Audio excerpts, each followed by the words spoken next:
دیکھنے والے تمام معزز دوستوں کو السلام علیکم۔ لاکھوں کروڑوں درود و سلام محمد مصطفیٰ صلی اللہ علیہ وآلہ وسلم کی ذات پاک پر۔ دوستو، یہ جو توپ آپ دیکھ رہے ہیں یہ 250 سال پرانی توپ ہے۔ اس مشہور زمانہ توپ کا نام زمزمہ توپ ہے۔ زمزمہ توپ جسے کیمز گن اور بنگیاں والی توپ بھی کہا جاتا ہے، یہ ایک تاریخی توپ ہے اور اس توپ کو احمد شاہ ابدالی کے حکم سے اس کے وزیر شاہ ولی نے 1757 میں بنوایا۔ اس توپ کی لمبائی 14 فٹ 4.5 انچ ہے اور ڈایامیٹر 9.5 انچ ہے۔ فارسی زبان میں زمزمہ کو شیر کی داڑھ کہا جاتا ہے، اسی وجہ سے اس توپ کو زمزمہ توپ کہا جاتا ہے۔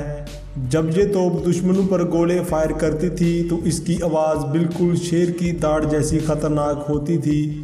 زمزمہ توپ کی تیاری اور کہانی دونوں ہی بہت دلچسپ ہیں۔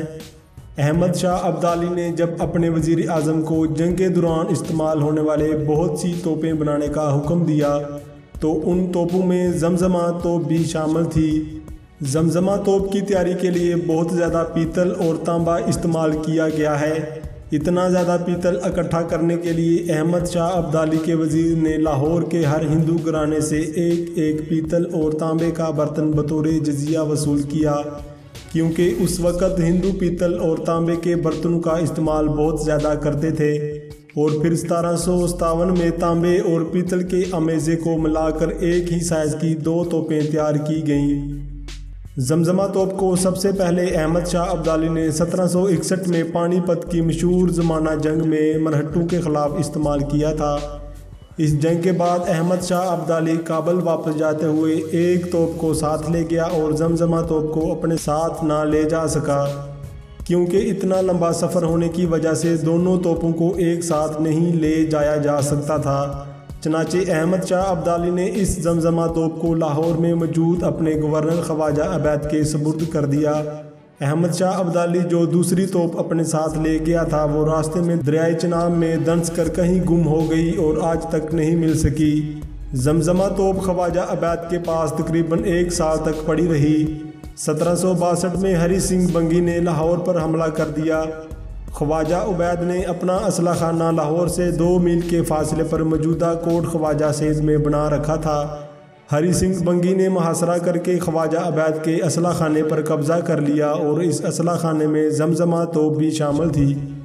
ہری سنگھ بنگی کی وجہ سے اس توپ کو بنگیوں والی توپ بھی کہا جاتا ہے۔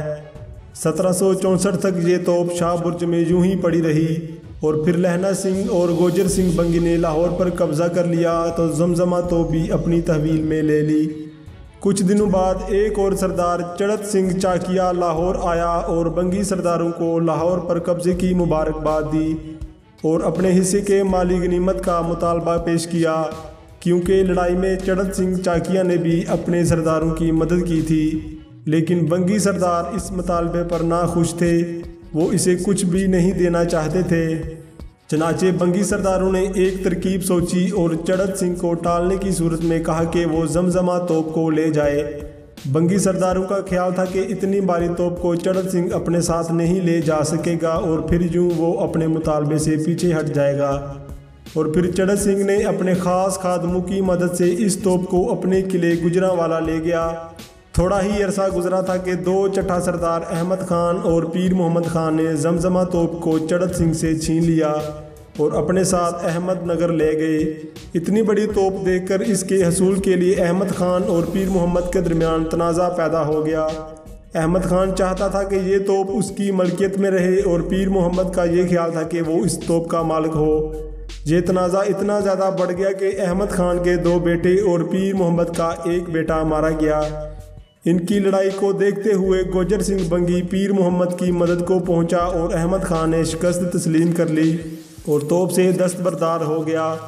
چنانچہ گوجر سنگھ نے یہ توپ پیر محمد کے حوالے کرنے کی بجائے خود اس پر دھوکے سے قبضہ کر لیا اور اپنے قلعے گجرات لے گیا۔ زمزمہ توپ تقریباً 2 سال تک گوجر سنگھ بنگی کے پاس رہی۔ اس کے بعد 1772 میں چٹھا سرداروں نے اس توپ پر قبضہ کر لیا اور اپنے ساتھ رسول نگر لے گئے، اور پھر سردار لہنا سنگھ نے ملتان سے واپس آتے ہوئے ایک بار پھر حملہ کیا اور زمزمہ توپ چھین لی اور اپنے ساتھ امرتسر لے گیا۔